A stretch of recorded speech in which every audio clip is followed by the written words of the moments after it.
En direct live de Wentworth Falls. 9-3, 9-3, 9-3, ouais, Sydney, 9-3, big up. Une randonnée de 3 à 4 heures dans la jungle interminable australienne où il fait vraiment très chaud. Attention, t'as un petit truc derrière. Super chaud. Et là, Jajo n'en peut plus avec son bonnet vert. On se croit en Afrique. Nous partons à l'aventure et nous ne savons pas si nous allons revenir vivants.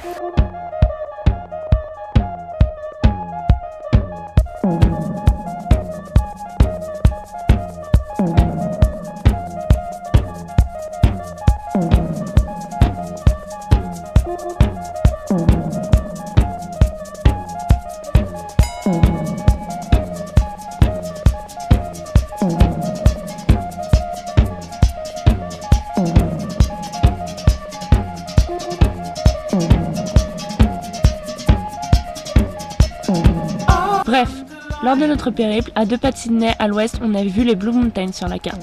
Paysages somptueux et balades au bord de cascades de folie. Tout avait bien commencé. On a traversé les chutes, descendu les falaises à pic et j'ai dit: comme vous pouvez le voir, c'est très difficile de circuler dans les Blue Mountains. Nathan a répondu. Si ça descend. On s'est retrouvés en bas des cascades. On a suivi une point. Tu veux du pain, ta banane?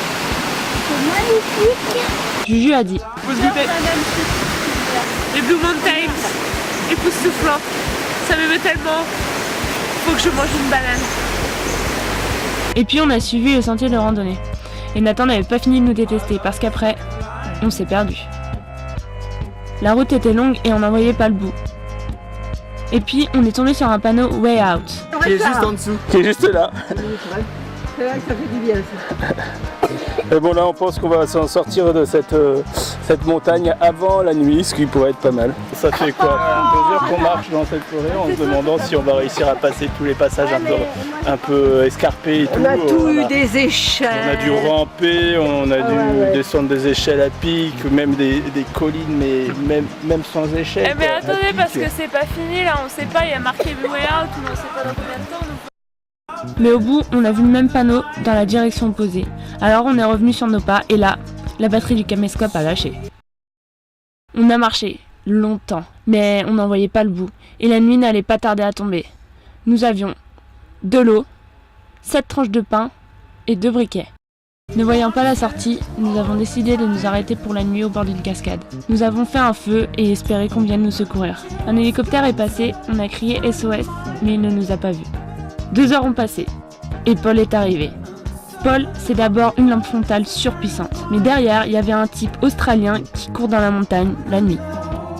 Imaginez le chemin qu'on avait fait en sens inverse, de nuit, et avec une seule lampe frontale. On a retrouvé le camping-car, on était épuisés, mais on était sortis indemnes. Bref, on s'est perdu dans les Blue Mountains.